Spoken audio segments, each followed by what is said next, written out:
Pemerintah mengetahui bahwa sekelompok orang memiliki keinginan untuk memanfaatkan situasi. Tadi ada kelompok yang murni tadi, lalu ada kelompok yang tidak murni. Dia masalahnya itu hanya ingin menentang aja, memanfaatkan situasi. Apapun yang diputuskan pemerintah diserang, itu ada yang seperti itu. Oleh sebab itu kita harus hati-hati, karena yang seperti ini, kelompok yang tidak murni, selalu melakukan provokasi dan menyatakan setiap kebijakan pemerintah itu salah. Padahal pada prinsipnya pemerintah itu terbuka dan merespon segala aspirasi masyarakat.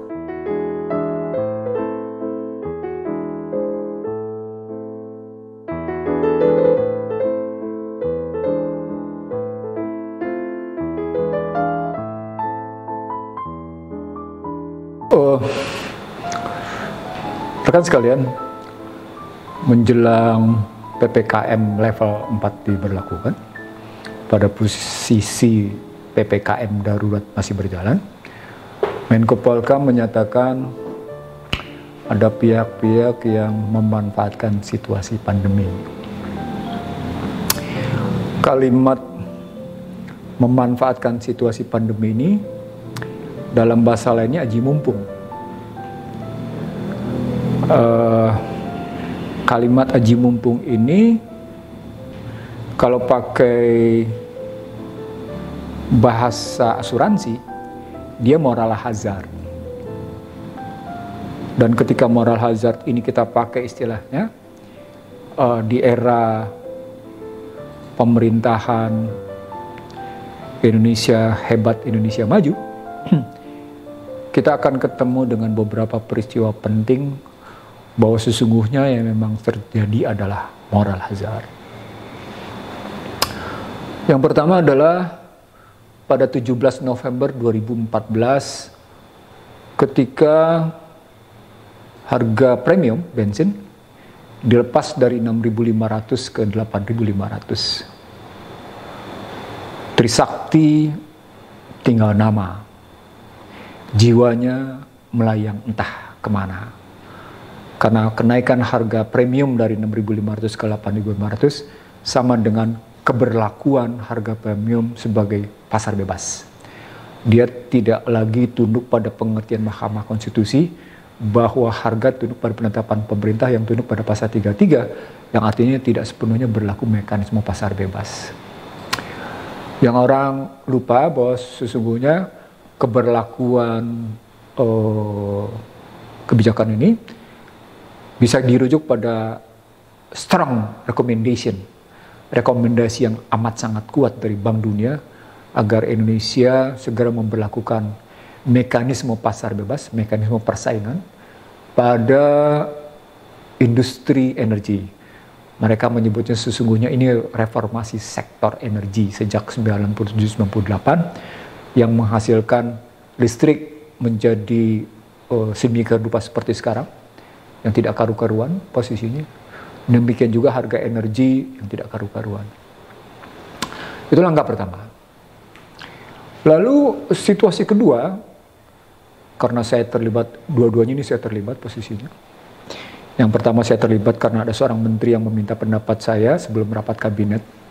Itu yang kedua adalah karena beberapa teman-teman dalam kasus Pansus Pelindo II meminta saya untuk melakukan kajian.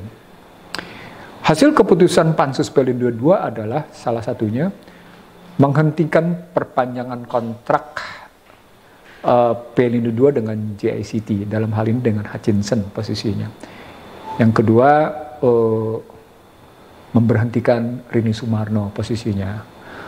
Dan berikutnya diminta BPK melakukan audit investigatif lebih dalam gitu ya atas peristiwa ini karena terjadi kerugian negara. Yang menariknya, kontrak tidak dihentikan, Rini Sumarno tidak diberhentikan sebagai Menteri BUMN.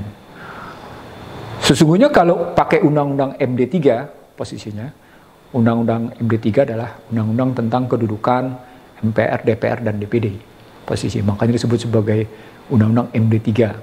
Undang-undang kedudukan tentang MPR, DPR, dan DPD posisinya. Rekomendasi pansus sebagai keputusan DPR di paripurna harus dijalankan oleh Presiden. Yang terjadi bukannya dijalankan, dalam hal ini kontrak tetap dijalani, perpanjangan kontrak tetap berlangsung, Rini Sumarno tetap berlangsung sampai akhir jabatan sebagai Menteri BUMN posisinya. Yang terjadi justru Undang-Undang MD3-nya diubah. Ini langkah moral hazard kedua posisinya. Kenapa? Karena seluruh kekuatan politik yang ada di DPR sudah berhasil berada dalam posisi kerjasama. Walaupun di pansus di sana kelihatan Gerindra punya sikap tertentu, kemudian juga Hanura juga punya sikap tertentu posisinya, dan demikian juga yang namanya Demokrat posisinya. Setelah itu saya makin yakin bahwa ada problematik tersendiri dalam kabinet khususnya. Setelah saya lihat situasi itu. Dan di 2015 itulah saya melihat kecenderungan hutang akan terus meningkat disebabkan Indonesia tidak mampu mengantisipasi situasi Black Monday pada 24 Agustus 2015 posisinya. Dan ternyata jadi kenyataan sehingga ketika saya presentasi di Komisi 11 DPR tentang bagaimana APBN di 2016, begitu juga di Komite 4 DPD, begitu juga di teman-teman media center bahwa Indonesia sesungguhnya sudah masuk ke lampu kuning perekonomian, menjadi kenyataan. Tapi orang sekali lagi tidak peduli. Pemerintah juga tidak peduli. Seingat saya hanya beberapa media dan menulis, dan di situ saya sudah mengeluarkan tulisan "Shame on you" Jokowi posisinya. Anda boleh cari di situ bagaimana saya menulis "Shame on you" Jokowi. Nah,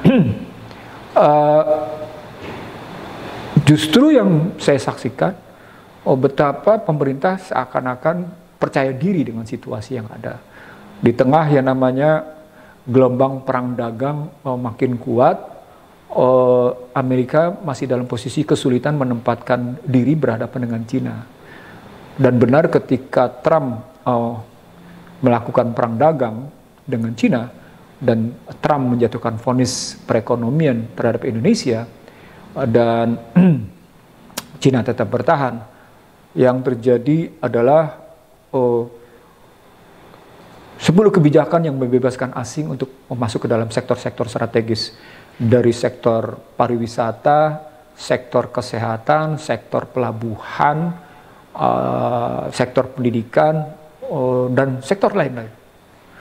Bahkan membebaskan visa bagi 169 negara. Ini mungkin tidak jelas sesungguhnya. Arah kebijakan publik yang basisnya adalah menjalankan sumpah jabatan berdasarkan pasal 9 atau berdasarkan kata pembukaan Undang-Undang Dasar 45.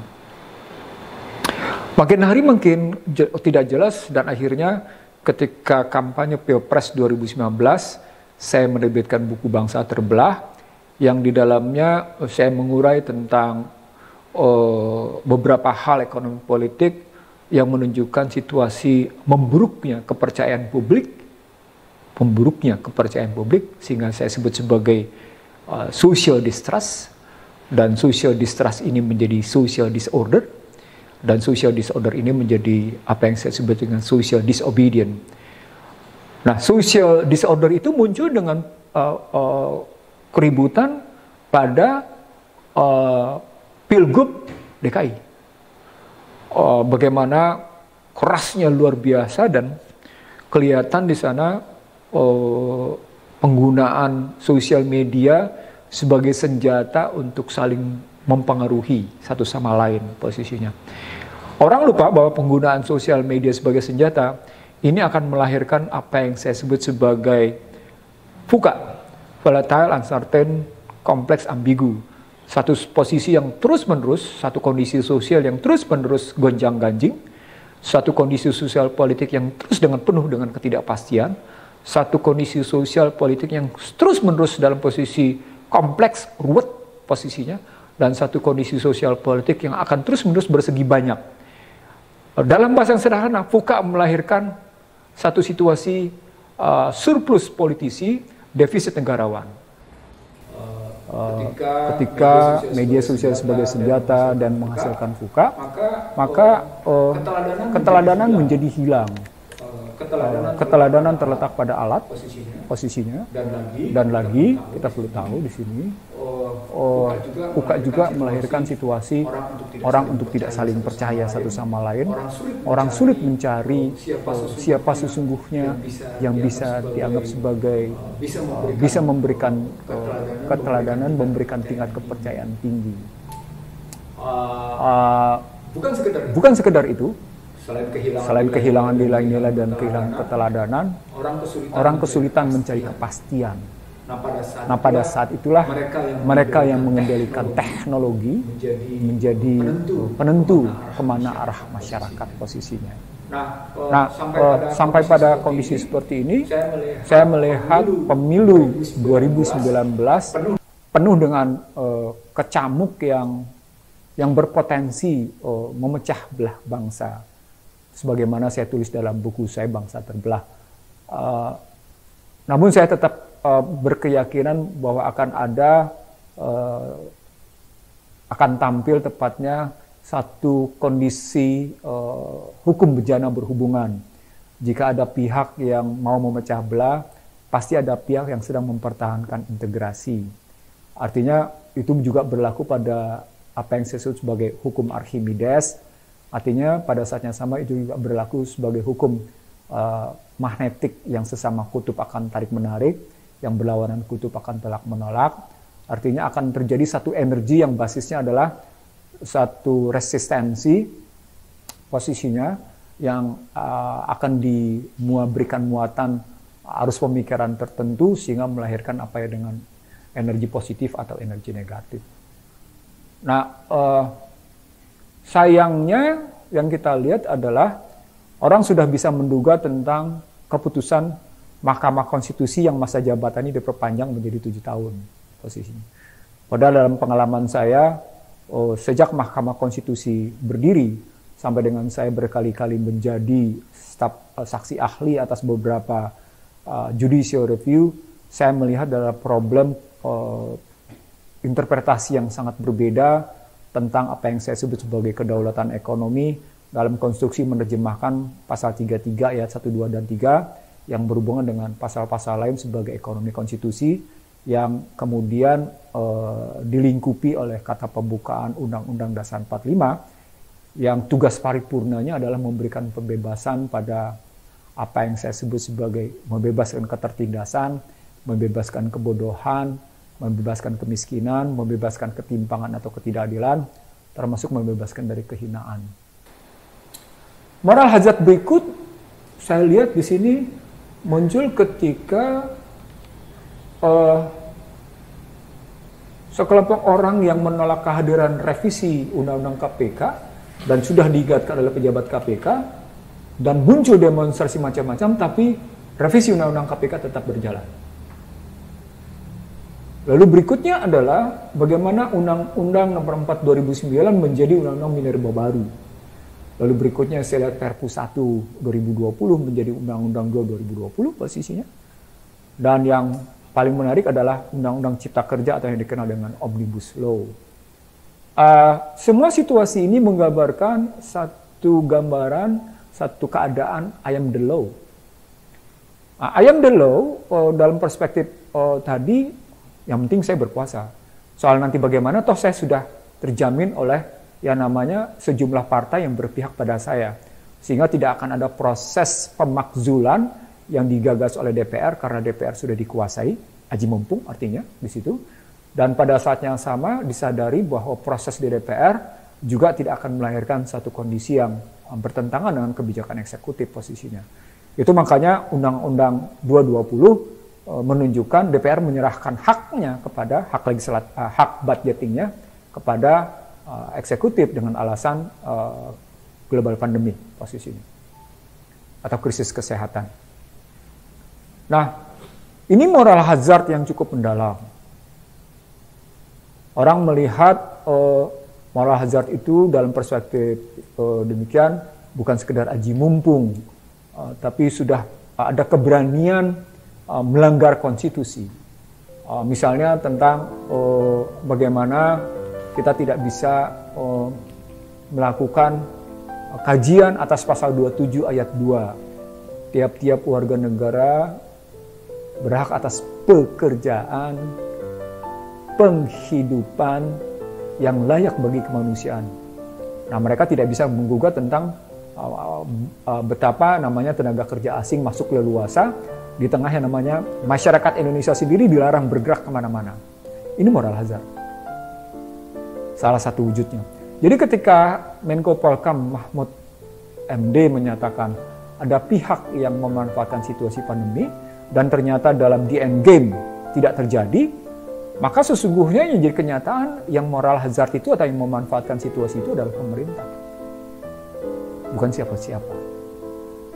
Nah, sampai pada posisi itu juga bisa dilihat pada bagaimana ketidakjelasan penggunaan dana 1.035 triliun pada APBN untuk mengatasi pandemi ini, dan makin banyaknya PHK serta kemiskinan yang makin meningkat diiringi dengan yang namanya lost generation atau hilangnya satu generasi diikuti dengan ketimpangan yang makin tinggi.